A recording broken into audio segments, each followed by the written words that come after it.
a record of the delightful piece they're going to play this evening. En partenariat avec le service de valorisation de la recherche de l'Université de Corse, Nevia Campus Corté vous présente Débalta Science.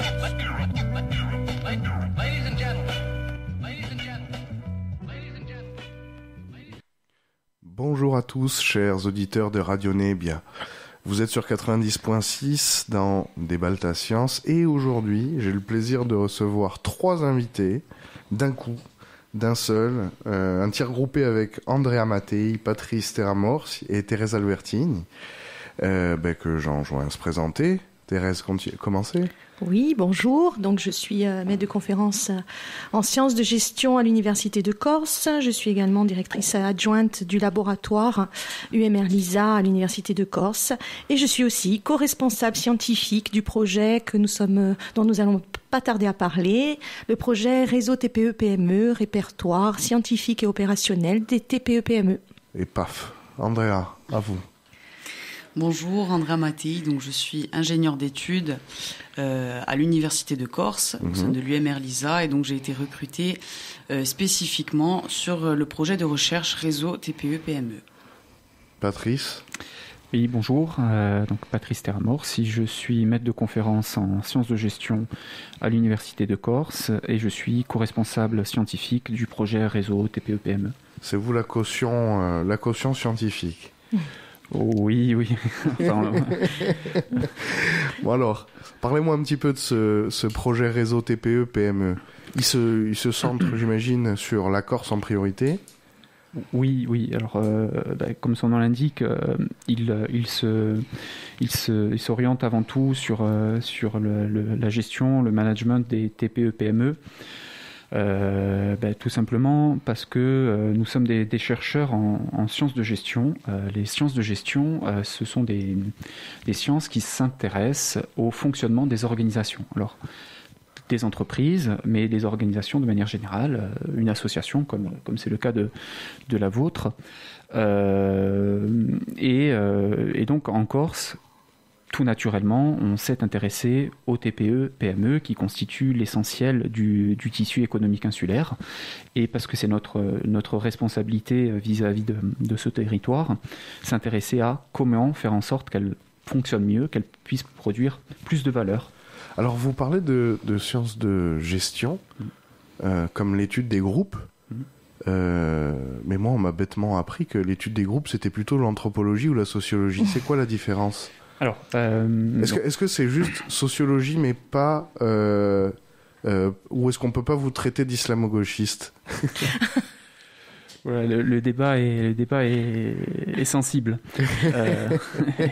À titre personnel, je peut-être. à titre collectif, je ne pense pas, non. Les sciences de gestion, elles s'intéressent au mode de constitution des collectifs au sein des organisations, au mode de fonctionnement dans les organisations. Par rapport, par exemple, à la sociologie étudie des groupes, le mode de fonctionnement dans la société. Mais ce qui différencie la sociologie des sciences de gestion, c'est que les sciences de gestion ont une vocation transformatrice. Après, elles ont dans leur but affiché de la prescription. C'est ça. D'accord. On dit que les sciences de gestion sont des sciences de l'action, dans la mesure où celles-ci devraient aboutir à des préconisations managériales, à des préconisations pour essayer d'améliorer les choses. Ce qui n'est pas forcément le cas d'un sociologue qui va étudier qui est rempli de fausses pudeurs, les addictions ou tel phénomène. Il va étudier le phénomène sans pour autant aboutir à des préconisations. Et ce qui caractérise quand même les sciences de gestion, c'est cet aspect prescriptif, on va dire. Andrea, comment vous qualifieriez, vous, le projet ? Alors, comment je qualifierais le projet ? C'est un projet qui cherche tout d'abord à identifier sur le territoire les modes de coopération qui sont utilisés par les TPE insulaires pour pouvoir justement les valoriser et inciter les entreprises qui ne seraient pas encore sensibilisées à certains types de coopération, pouvoir mettre en place des systèmes qui leur permettraient justement de gagner en compétitivité et à mettre en place des choses, que seules elles ne pourraient obtenir. Donc oui, organiser un genre de maillage, c'est ça ? C'est ça. Souvent, on dit TPE, PME comme si c'était, on met ça dans un même package. C'est quoi la différence entre une très petite entreprise, une moyenne entreprise ? Et pourquoi est-ce que ça concerne particulièrement la Corse ? Alors, Thérèse, peut-être, je sais pas, non, dites-moi. Oui, on peut répondre ensemble, tu compléteras peut-être mon propos. Donc, les très petites entreprises, c'est ceux qui ont moins de 10 salariés. Il faut savoir que ça concerne 95% de notre tissu insulaire, donc c'est une vraie problématique. 95%, vous voulez dire du marché privé ? Oui, dans Corse. D'accord, oui. Ça représente 95%. Ouais. D'accord, oui. Voilà, donc c'est quand même, au niveau du territoire, important. Donc les PME, c'est les petites et moyennes entreprises, comme tout le monde doit le savoir, je pense. Et là, donc, on est au-dessus, bien sûr, du 10. Et les grandes entreprises, bien évidemment, c'est au-dessus de 150, de 200, 500, et plus. Mais, alors, c'est une très bonne question que vous nous posez. La différence, elle a été faite soit au niveau statistique, on va arbitrairement dire en dessous de 10 vous êtes une très petite, ou vous êtes une petite, au-dessus de 500 vous êtes une grande, mais à 499 vous êtes encore une moyenne. Bon, là on voit les limites de cette approche-là, juridique, et puisqu'il y a des règles sociales qui peuvent s'appliquer à différents seuils, et aussi statistique. Nous, ce que l'on voit, c'est qu'il y a une réalité qui est vraiment différente. Il y a une réalité qui est différente, et il nous est apparu nécessaire de développer ce projet, car les connaissances qui étaient disponibles, elles n'étaient pas adaptées à la réalité des très petites et des petites entreprises. Il y a des études depuis de nombreuses années sur les clusters, les districts, les écosystèmes, etc. Très bien, mais parler d'un écosystème d'entreprise autour de Google, ce n'est pas la même chose que de parler d'un écosystème avec des petites entreprises locales. Alors peut-être qu'il y a des choses à apprendre, mais la réalité n'est pas la même. Alors notamment la question de la présence du dirigeant, qui est fondamentale dans les petites entreprises, dans les très petites entreprises, et qui va influencer la manière de gérer. On ne peut pas comprendre la très petite et la petite entreprise en appliquant simplement des règles de gestion sans prendre en compte la personnalité du dirigeant. D'accord. Et alors si oui, dites-moi. Juste si je peux ajouter, et évidemment dans ce cas-là, les choses sont forcément un petit peu différentes. Quand quand un chef d'entreprise doit tout faire au sein de son entreprise et qu'il doit toucher à toutes les fonctions de la gestion, parce qu'à un moment donné, il doit aussi bien s'assurer évidemment de sa survie, et puis en même temps faire du marketing, et puis en même temps s'occuper s'il est au-dessus s'il n'est pas seul, sinon il doit s'occuper de son salarié. Il y a beaucoup de choses qui rentrent en ligne de compte, et l'intérêt du projet, il est là aussi, c'est que isoler, c'est difficile. Qu'est-ce que vous voulez dire par s'occuper du salarié ? Mais justement, il a tout ce qui concerne ses fiches de paye, son relationnel, sa gestion des ressources humaines, en fait. D'accord. Même s'il y en a pas que une approche technique, mais aussi une approche relationnelle. Voilà. Et il a aussi ses clients, évidemment, ses fournisseurs. Donc il est multitâche. Donc les chefs d'entreprise, en étant multitâche, c'est toujours plus compliqué quand ils rentrent dans une démarche de volonté, de compétitivité à l'extérieur, à l'international, à l'export, etc. Et c'est vrai que en s'associant, en développant des relations, en coopérant, il arrive peut-être à avoir des marchés qu'il n'aurait pas eu s'il était seul. Alors c'est pas pour vous poser une question triviale poursuite, mais je me pose vraiment la question. Mais à partir de combien d'employés exactement on est obligé d'avoir un représentant syndical ou la présence de syndicats ? Alors, est-ce que ça concerne les très petites entreprises ? Alors là, avec il y a le comité social économique qui a été mis en place. Si je dis pas de bêtises, je crois que c'est à partir de 9 salariés, mais vraiment à vérifier, où il y a l'obligation de procéder à des élections, ce qui ne signifie pas que cette obligation de procéder à des élections amène à la désignation d'un représentant du personnel, ce qui est pas forcément la même chose. Généralement, il n'y a pas de représentant formel du personnel dans les très petites entreprises, ce qui peut poser problème, ce qui peut être une chance quand ça se passe bien, ce qui peut se poser problème quand ça se passe moins bien. Et il y a différents organismes, je pense à l'ARACT notamment, donc l'association régionale d'amélioration des conditions de travail, qui connaît bien cette particularité, qui essaye d'intervenir lorsqu'il y a des tensions, par exemple, entre salariés et employeurs. Pour compléter un peu ce que disait Thérèse, il n'y a pas de distinction dans les très petites entreprises, entre le dirigeant et l'entreprise. Il n'y a pas d'un côté l'entreprise, de l'autre côté le dirigeant. Et tout cela est extrêmement fondu. Ce qu'est l'entreprise, c'est ce qu'est le dirigeant, son passé, ce qu'il veut en faire. Alors on parlait d'islamo-gauchisme, mais il ne faudrait pas penser que tous les dirigeants veulent à tout prix maximiser le profit. Certains veulent réaliser ce que leur grand-père faisait. Certains veulent le transmettre à leurs enfants. Certains veulent travailler au village et donc ils vont développer une activité juste pour pouvoir oui, ça serait moins une préoccupation, disons, financière, conservatrice néolibérale, mais plutôt conservatrice autre chose. Il peut avoir une multitude de réalités qui va correspondre à la réalité du dirigeant. Donc ce qui complexifie un petit peu les relations collectives, puisque le but du projet réseau, c'est de comprendre comment on peut faire collectif. Comment on peut faire collectif entre plusieurs entreprises.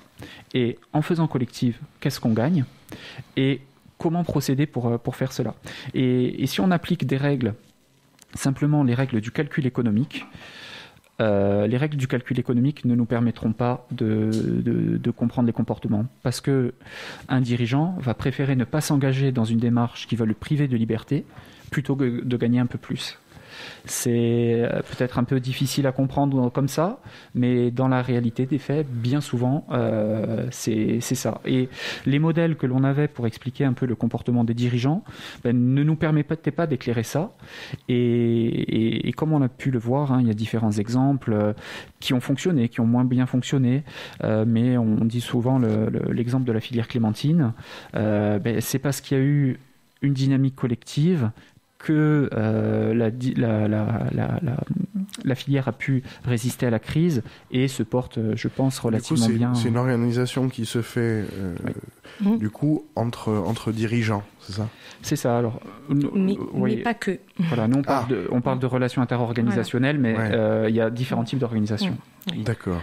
Alors peut-être une dernière question un petit peu technique encore, puis après on passera un peu à ce que vous découvrez. Vis-à-vis de l'objet d'étude, qui est qualifié du coup vis-à-vis du nombre de salariés, est-ce qu'il vous a apparu quelquefois plus pertinent d'utiliser d'autres outils ? Je prends un exemple tout bête, mais j'ai travaillé, comme tout le monde ici, enfin comme tout le monde en Corse, j'ai fait des saisons dans des établissements avec moins de 10 personnes qui travaillent, et ça faisait quelques centaines de milliers d'euros par saison. J'ai travaillé aussi dans une entreprise qui s'occupe de nettoyer des piscines et d'en construire. Et il y avait, pareil, moins d'une dizaine d'employés. Et ça se comptait en millions d'euros, quelques millions d'euros. J'ai travaillé dans les champs, récolter les olives, un papa oléiculteur, des petites entreprises pour le coup, et là, on va dire que là, on compte plutôt en dizaines de milliers d'euros. Est-ce que, du coup, peut-être le fonds de commerce, le capital, la présence ou non d'investisseurs, peut-être même le mode de rémunération? Est-ce que c'est une SARL? Est-ce que c'est une SCOP? Est-ce que c'est machin? Est-ce qu'il vous est apparu des critères plus pertinents que simplement le nombre d'employés qu'il y avait dans l'entreprise? Alors, j'ai plus exactement la définition en tête, hein, mais il y a une définition qui est donnée au niveau européen de la TPE, de la PME, de la grande entreprise, qui combine à la fois chiffre d'affaires et effectif. Pour nous, notre intérêt premier, il est avant tout sur l'effectif, car de la gestion de l'effectif va découler une certaine manière de gérer les hommes, une certaine réalité. Ensuite viendra la question des secteurs. Donc, dans le cadre du projet réseau, on étudie 3 secteurs en particulier qui sont différents. Donc, le secteur de l'agriculture et de l'agroalimentaire, celui de la cosmétique et celui du numérique. Donc, après, il y a des questions de technicité, etc. Je pense notamment dans le numérique au project manager. Ce sont des postes extrêmement rares qui vont poser des problématiques particulières. Dans l'agroalimentaire, ça va peut-être être des gens qui vont être en matière de qualité, d'ingénieur qualité, etc., qui vont poser des problèmes de recrutement. Donc chaque secteur a sa spécificité, mais quand même le critère taille est quand même un critère fondamental qui permet de distinguer des modes de gestion qui sont différents. Très bien. On va se faire une petite pause musicale et on revient tout de suite après.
Sur Radio Neb 90.6 dans Débalta Science.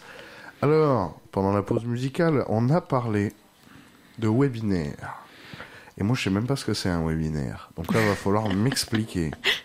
Qu'est-ce que c'est? En quoi ça consiste? À quoi ça sert? Dis-moi tout, Andrea. Alors, un webinaire, c'est une sorte de conférence, on va dire. Donc, qui dure, les webinaires qu'on a organisés durent 1 heure environ, donc sur des sujets à fort enjeu pour les organisations, surtout en cette période de crise et au lendemain pendant la période de la crise sanitaire. Donc on a tenté de mettre en place de manière régulière des rendez-vous qu'on a nommés, je dirais, regards croisés dirigeants-chercheurs, puisqu'on a sollicité donc à la fois des chefs d'entreprise corse et des chercheurs pour pouvoir justement réagir face à ces sujets, peut-être dégager ensemble des pistes d'action.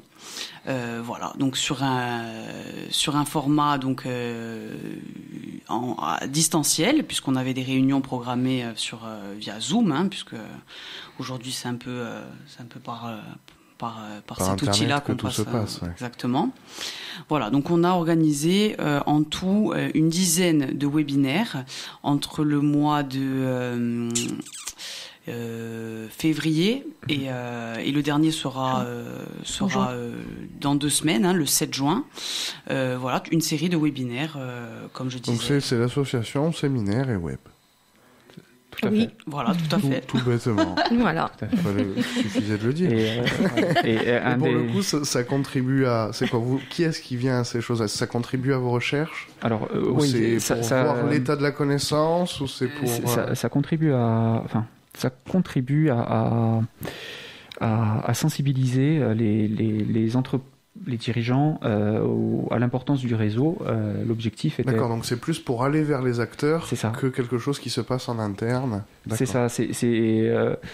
On tire pas forcément beaucoup d'éléments a priori, d'éléments scientifiques, académiques de ces rencontres. C'est pas forcément l'objectif. L'objectif, c'est de montrer aux dirigeants que le dialogue avec les autres, que mettre en place une modalité d'échange va permettre de les enrichir. Andrea, si tu veux peut-être rappeler les différents thèmes qu'on a eus. Oui, alors on a eu plusieurs thématiques qui ont été abordées. Donc la première, me semble-t-il, a été la prise de décision dans l'incertitude. On a eu mettre en place un click and collect. Les grands défis... C'est quoi un click and collect? Alors un click and collect, justement, c'est une méthode qui a été mise en place, ou plutôt de plus en plus utilisée par les entreprises durant la crise sanitaire, qui permet justement de réserver une marchandise, un produit ou un service, et de venir directement le récupérer au sein de la boutique ou de l'entreprise. Oui, c'est un système un peu de livraison, c'est ça? Oui, c'est ça. Ça permettait notamment, ça a beaucoup été développé lorsque les magasins n'avaient pas le droit d'accueillir du public. Les personnes pré-réservaient et se servaient uniquement. Mais au-delà, on a vu avec Christophe Spinetti qui est de l'entreprise, qui travaille à Campusplex à Good Barber, que de plus en plus d'entreprises, de petits commerces, développaient ces solutions, notamment face aux difficultés de stationnement en ville et pour lutter contre les grands centres commerciaux qui étaient en périphérie. Et donc là, on a mis, si on prend cet exemple particulier, Christophe Spinetti, donc de Good Barber, une entreprise installée à Ajaccio, qui est venu apporter ses connaissances à une trentaine de dirigeants d'entreprises. Il y avait des producteurs de bière, il y avait des producteurs de cosmétiques, différents acteurs, et en commun, ils ont pu dégager des perspectives. Donc nous, ce qui nous a paru important, c'est de montrer vraiment que, à travers l'échange avec les autres, des perspectives pouvaient se dégager. Ce que je voudrais dire, c'est que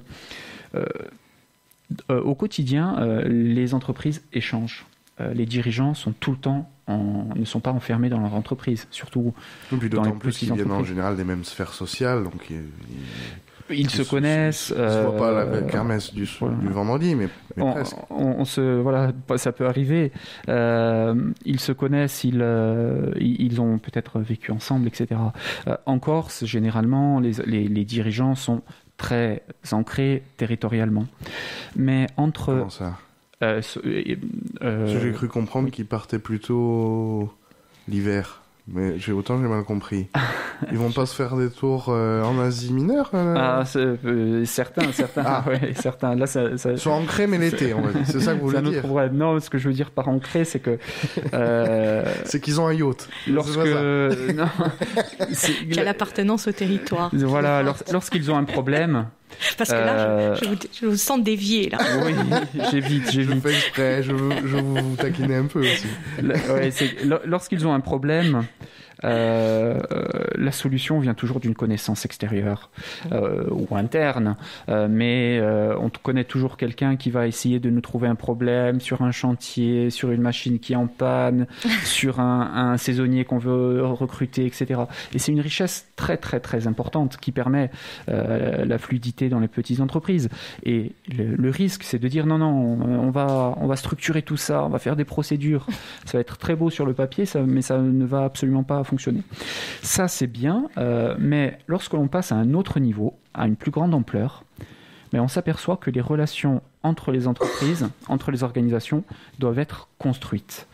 C'est bien d'échanger un tuyau pour avoir un saisonnier, mais s'il s'agit de le prendre en commun, le saisonnier, là, ça va être plus difficile.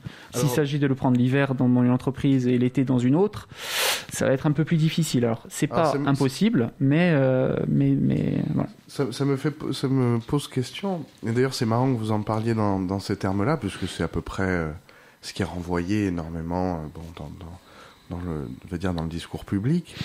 Où est-ce qu'on s'échange, comme on s'échangerait un petit peu une banane, je sais pas, une voiture de fonction, je te prête celui-là, tu me prêtes celui-là. Ça me rappelle deux choses. Déjà, ça me rappelle un peu le travail d'un sociologue nantais, Jean-Noël Rothière, il s'appelle, qui travaille sur le capital d'autochtonie et les capacités qu'ont les gens, notamment dans des espaces en général de campagne, ruraux, de s'organiser entre eux pour effectivement, on va dire, pas forcément optimiser le rendement, mais en tout cas optimiser le bonheur global. Jean-Noël Rothière, je vois que vous notez, comme ça vous l'avez. Oui. Pour le coup, je me pose la question en vous écoutant. Alors, il y a le webinaire, donc qui concerne un petit peu des chefs d'entreprise. Vous étudiez beaucoup les chefs d'entreprise. Est-ce que ça vous est arrivé de vous dire peut-être essayer d'organiser de la réunion, mais d'ouvriers, enfin de gens qui travaillent, pas de propriétaires des moyens de production, pour utiliser des gros mots, mais plutôt des gens qui travaillent, qui produisent la valeur, du coup, justement. Là, voir peut-être si en s'organisant entre eux, peut-être ils y trouvent un intérêt. Est-ce qu'ils y trouvent un intérêt ? Parce que, à l'heure actuelle, ça nous paraît être effectivement quelque chose d'assez exotique, mais ça n'a pas toujours été le cas, ni en France, ni ailleurs, ce type de fonctionnement, quoi. Oui, alors, Vas-y. Non, mais on s'intéresse. Non. Je te laisse la question. Particulièrement plutôt aux stratégies collectives. Pour l'instant, on n'est pas encore entré dans le cadre des groupements d'employeurs qui pourraient. Alors, il y a le prêt de salariés, mais aussi les groupements d'employeurs. Oui, ça existe en Corse, oui. Oui, ça existe encore. Ça existe en Corse. C'est assez rare puisqu'il y a différents freins, des freins qui tiennent à la volonté de maîtriser ses salariés, des freins qui tiennent à des freins juridiques, puisqu'il faut faire partie, être adossé à la même convention collective notamment. Mais ça existe, et quand ça existe, ça marche plutôt. On ne s'est pas forcément pour l'instant intéressé au ressenti des salariés dans le cadre de groupements d'employeurs. Mais l'intérêt, c'est d'avoir un CDI, par exemple. C'est d'avoir un CDI alors qu'on aurait enchaîné les CDD. C'est d'avoir un travail sur l'année alors qu'on aurait eu un travail que saisonnier. Alors là, je sais salaire, etc. De conditions de travail plus impossibles. Voilà, et puis avoir une perspective de carrière, de vie, quoi. Alors j'ai entendu que... Ouais, en gros, accéder au marché de l'emploi primaire, ce qu'on appelle la statut. J'ai entendu que là, certains proposaient le CDI saisonnier. On a réalisé une étude à l'UMR LISA il y a quelques années qui montrait que c'était pas forcément une solution qui fonctionnait parce qu'on n'arrivait pas à proposer des carrières, c'est-à-dire que saisonnier toute sa vie, la personne ne veut pas, même si elle est formée l'hiver, elle veut avoir une perspective de carrière. Oui, c'est souvent, oui. Même c'est fatigant. Voilà. Donc, c'est fatigant. Alors, presque, quel est l'état, alors pas dire l'état des découvertes, mais dans le cadre du projet de recherche, en général, on se met quand même un petit cap. On se dit, bon, on se dit pas c'est ça que je veux découvrir, mais on se dit, d'après moi, c'est plutôt ça que je vais découvrir plutôt que ça. Thérèse, si vous le permettez, est-ce que ça marche bien? Est-ce que on va vers le cap imposé ou... Alors, avant de répondre à cette question, moi j'aimerais quand même qu'on retrace un peu l'historique, si vous le permettez, du projet. Oui, dites-moi. Donc ce projet qui vise donc à mieux comprendre les relations interorganisationnelles entre les TPE-PME, il a débuté en mars 2019 pour se terminer, si tout va bien, en 2022. Donc c'est un projet qui est porté, bien sûr, en tant que co-responsable avec Patrice et avec notre ingénieur des études Andrea, mais qui est porté aussi par 14 enseignants-chercheurs sur ce projet et qui est en partenariat, d'accord, avec des partenaires institutionnels tels que la collectivité de Corse qui nous accompagne notamment financièrement sur ce projet-là. C'est important de le souligner parce que sans eux, on ne pourrait pas aujourd'hui porter ce projet, bien évidemment. Donc un grand merci à eux. Bien évidemment, on est accompagné par l'ADEC, évidemment, sur ce projet-là. Et puis, on a un partenaire privilégié aussi, qui, lui, intervient vraiment de manière moins financière, pour le coup, mais c'est la Chambre de commerce. On a carrément des interlocuteurs avec lesquels on travaille régulièrement. J'imagine que même au niveau des données, ça peut être très intéressant. Et c'est ce qu'on appelle une recherche-intervention, ce projet, puisque, quelque part, ça nous permet d'avoir accès à un terrain, notamment grâce à la Chambre de commerce, que l'on n'aurait pas eu forcément en temps normal. Donc ça, c'est très important. Ensuite, sur les résultats attendus, évidemment que lorsqu'on s'est engagé dans ce projet, on savait quand même que c'était important, que c'est un projet qui pouvait être intéressant pour le territoire. On commence à avoir les premiers résultats puisqu'on a quand même collecté, si je me trompe pas, dis-moi, une cinquantaine d'entretiens sur le terrain, notamment pour l'instant quand même beaucoup plus en agroalimentaire et un peu moins sur le numérique. Et on commence à avoir quelques résultats sur la manière dont le dirigeant voit les choses, perçoit les choses et essayer de mieux comprendre. Est-ce qu'on en a beaucoup, Andrea? Je ne sais pas. Alors on a une majorité c'est plutôt en agroalimentaire, beaucoup en cosmétique, mais on en a fait aussi hors secteur, je dirais, et des entretiens plus transversaux, et on a aussi quelques entretiens spécifiques sur le secteur du tourisme. Oui. D'accord. Parce que oui, dites-moi, Patrice. Non, et par rapport à on va dire ce qu'on appelle l'état de l'art, il y a différents concepts qui ont été développés. Il y a eu différentes phases, mais on va dire depuis une vingtaine d'années. Il n'y a pas qu'en Corse où on se dit, finalement, si on faisait ensemble, ça serait bien.